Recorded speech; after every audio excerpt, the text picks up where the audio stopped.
Support for Radio Friends comes from McMURRY Financial, where they work to ensure a lifetime of financial security for people from all walks of life, from investment services to retirement plans. If you're looking for a trustworthy company that has the experience and knowledge to put your interests first, contact McMURRY Financial, a community-based investment counseling firm since 1966. Learn more at McMURRY.com or by calling 573-449-5313.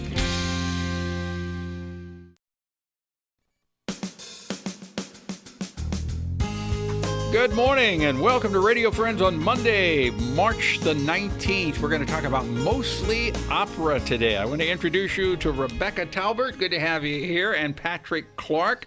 Now, Rebecca is mostly opera. Patrick Clark is the Southside Philharmonic Orchestra. And you are both working together for this, right? Yes. Tell me about mostly opera.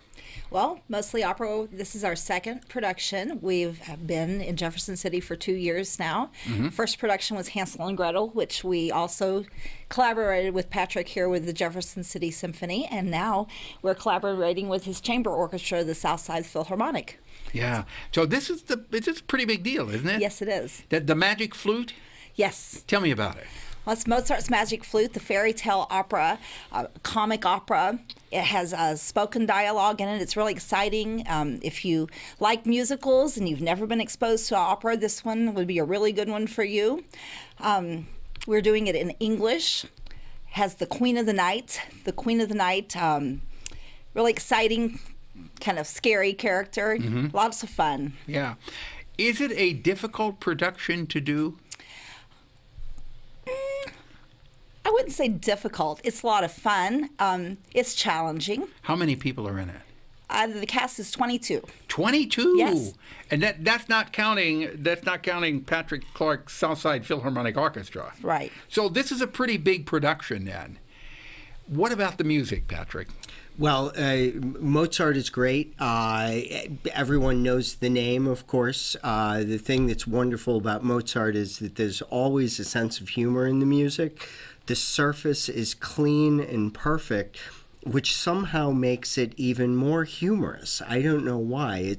He can tell a joke through music in a way that no other composer can. So it's really, it's a funny opera. It's kind of weighty in certain senses, but at the same time light and humorous. Is the music difficult to perform, to put that comedic touch to it? Well, it actually requires that the surface be perfect.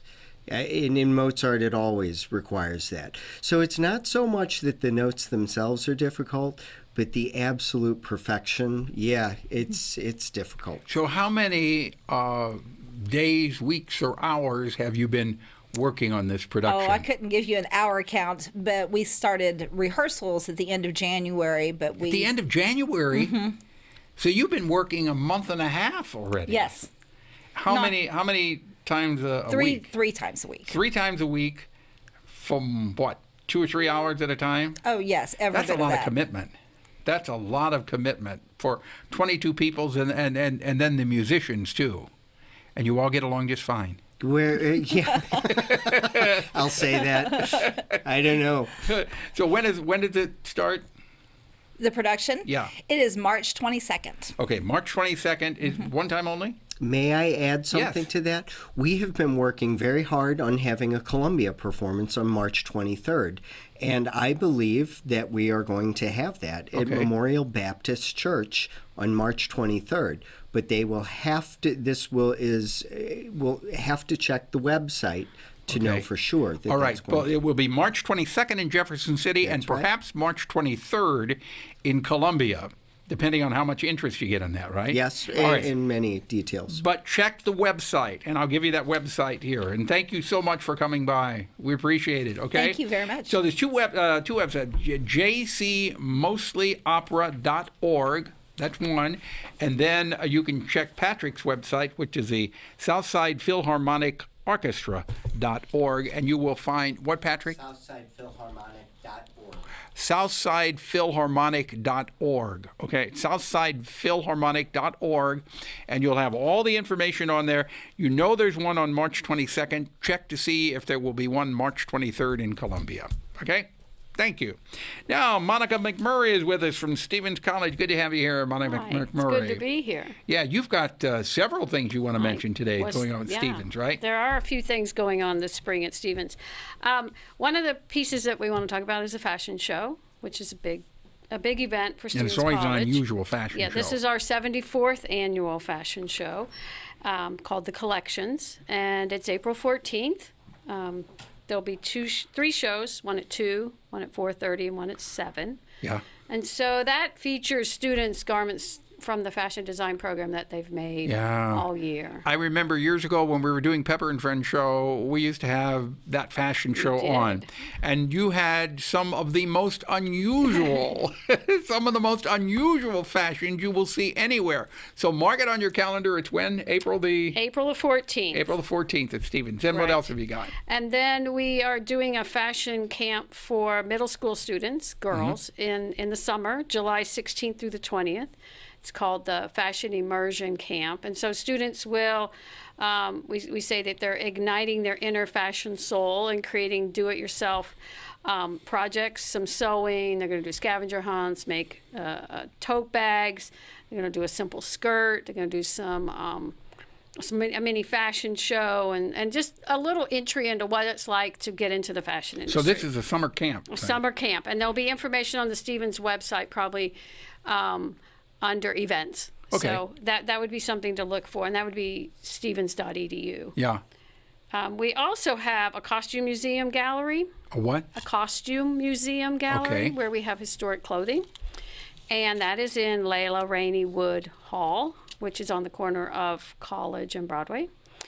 And we have a wonderful show that just opened. Victor Costa, a rather well-known designer, his nickname is the King of the Copycats, because he would go to all the high-level couture and other designer shows and just literally copy and then them. make the $3,000 dress for $300. And so we have a series of his pieces on display, along with beautiful floral arrangements made to go with the garments by My Secret Garden. And you've got historic items there, too. They're from the early 1960s up to the 90s. Do you have anything of Jane Froman's? Any of the? That's all at Columbia College. That's at Columbia College. We do have one piece randomly, but the Jane Froman collection itself is in the Columbia But you do College. have one piece of we Jane Froman? We do have one piece, okay. Yes. All right. Yeah. So if people want more information, the website they can go to is? www.stevens.edu, and then go into the campus calendar, and you can find out about all the different events that are going on. But the one thing, if you like fashion shows, you don't want to miss the Stevens Fashion Show on April the 14th. April the 14th. Just go to their website, then click on the calendar of events, and you'll find out about it. Yes. It's unusual, and it's worth going to. Monica McMURRY, thank you so much for coming by. Pleasure having you here. Tomorrow, Jabberwocky Studios and No Kill Columbia will be our topics. Thank you so much for listening. If there's something you would like to hear or see, Pepper P, Missouri.edu. Bye-bye.